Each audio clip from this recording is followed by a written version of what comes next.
What's going on, guys? Welcome back to the channel. In this video, we'll be going over a Town Hall 11 attack strategy, my favorite Town Hall 11 attack strategy, the Pekka Bobat attack strategy. This strategy is my favorite at Town Hall 11 and 12, so we're going to go over how to do it in this video. Before we jump into the replays, we're going to go ahead and look at the army composition used for this strategy.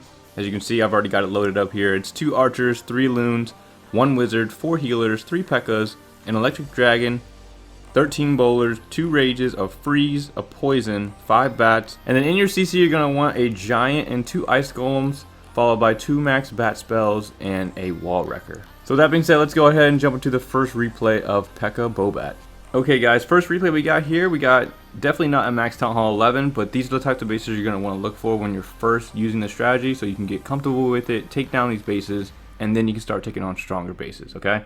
The biggest thing with Pekka Bobat is funneling. You got to really control where your troops go, because if they start deviating away from each other and they start going in different directions, it makes the attack a little bit harder. There's ways to adjust to it, but most of the time you want them to stay together, so that way it makes it easier for the healers to heal units and, you know, keep everybody alive and all that other good stuff. Alright, so I'm not going to attack from the farthest point of the town hall, where we're going to use our wall wrecker to break in and get to the town hall, but I'm not going to come from this opposite side of the town hall, because that would just take way too long, too many walls to get through, too many defenses, not enough freezes to cover the wall wrecker in order to make it through.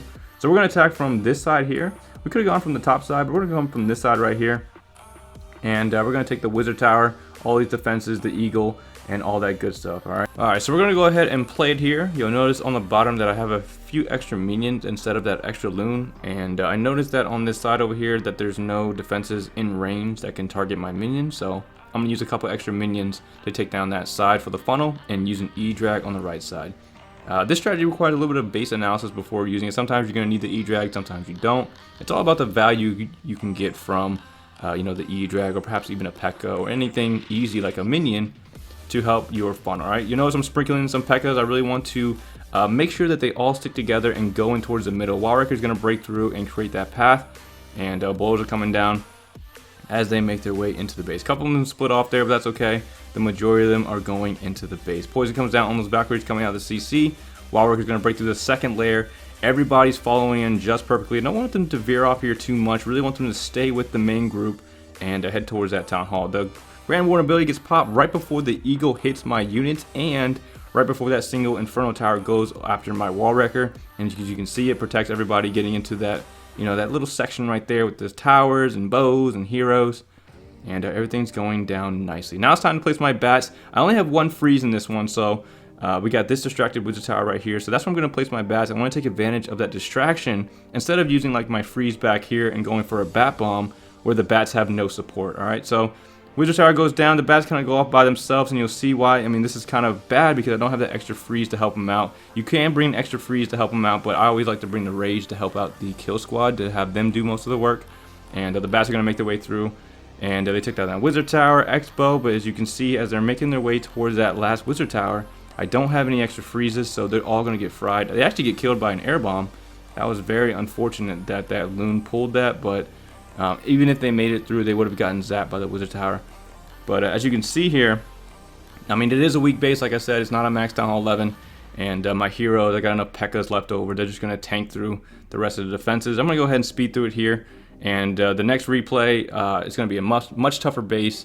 You know, another war attack. We're going to show you how to break it down and attack a base with Pekka Bobat. It's a very powerful strategy. You just got to do a little bit of base analysis. Sometimes you got to drop stuff that you want to bring, or bring extra freeze, or, you know, you just have to adjust to what the opponent is giving you. Okay, alright guys, second example we got here, we got a Town Hall 11, a better looking Town Hall 11. It's not max. I think it's got walls and a few wizard towers to do and stuff, cannons, a couple of things, but it's a pretty decent looking Town Hall 11. It's got the island base that I just love to see. The Inferno Towers are both set to single, so Pekka Bobat is the perfect strategy to use on it.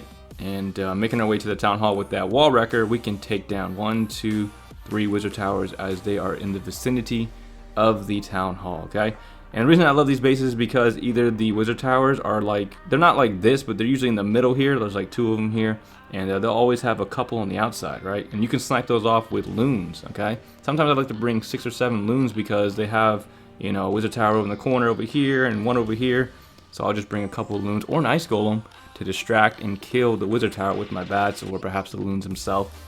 But we're going to go ahead and play it here, and what you're going to do first is funnel your troops towards that town hall. I noticed that this dark elixir drill is all by itself. There's nothing that can protect it. So I'm going to use one wizard, make the funneling really easy for me, and take down that drill. If you can find a way to exploit the funneling, use less troops on your funneling, it's going to make for a better raid, okay?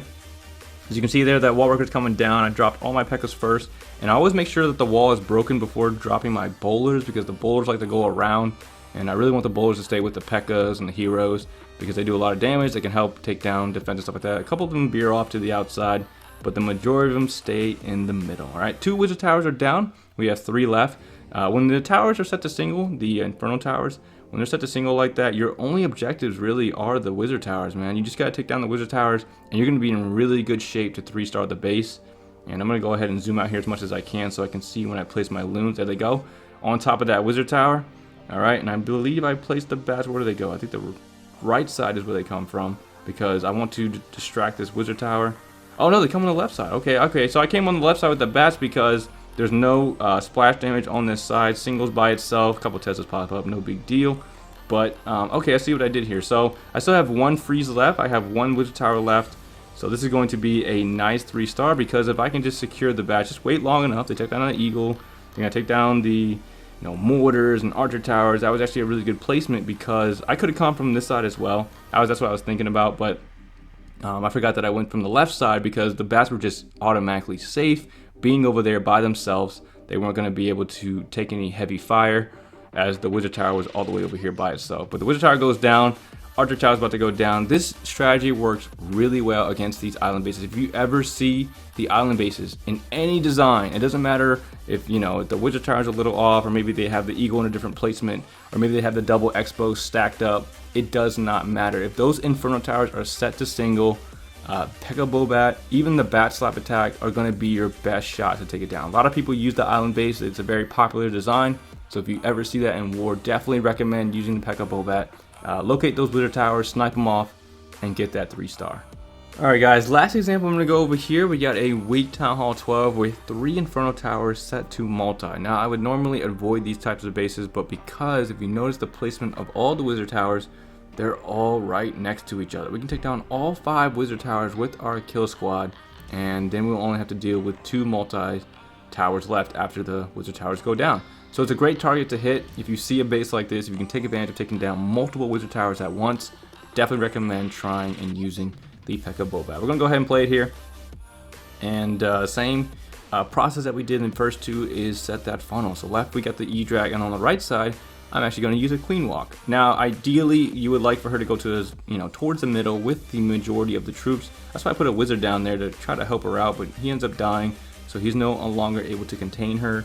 So she's going to walk around instead of going towards the middle and bringing those healers. Pekkas are going to come down, bowlers, the king and the warden, and I noticed okay, she's going towards the right side there. She's definitely going to go towards the right side. I'm not going to have that heal bonus in the middle with my troops, so I'm going to have to rage them very quickly and get them through the middle as quickly as possible. I need to get down the wizard towers. I need to get down that town hall, because it can also shoot technically a splash damage. It can hit multiple bats at one time, and it goes down pretty fast. Now I need to focus on taking down the multis and initiating my attack where I want to place my bats. And there come all the bats. So freeze goes down on that multi. All the bats are coming down. They swarm it and take it down.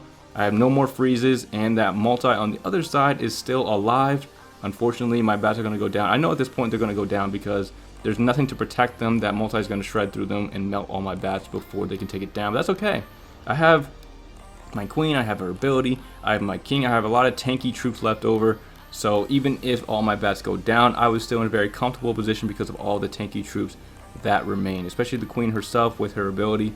It's a very big relief that I don't have to worry about. Even though I lost all my bats, I can still pull off the 3-star because I still got a lot of value from my bats. They took down a majority of all the defenses here. All the Pekkas took down the middle, and it's going to lead to another 3-star. Like I said, I wouldn't recommend using Pekka Bobat for a bunch of multis or 2 multis with the Town Hall 11. Definitely recommend like Pekka Smash or something a little heavier versus multis, because of the ability that they can take down bats a lot quicker than singles.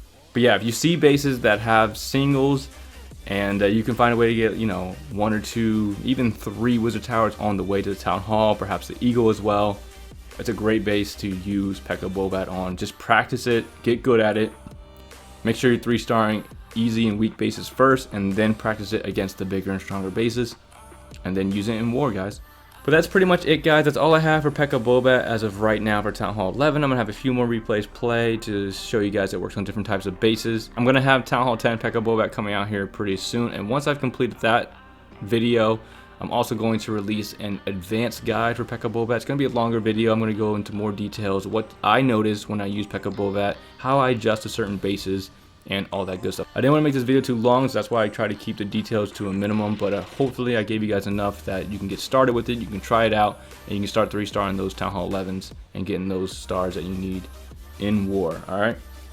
But other than that, guys, that's all I really have for the video. If this is the first video you've seen from my channel, I definitely appreciate you for watching. If you have any questions at all, feel free to let me know in the comment section. But other than that, guys, if you enjoyed it or if it helped, definitely appreciate a like, comment, and subscribe. I will see you guys in the next video. Thanks for watching, everyone. Light it up, light it up.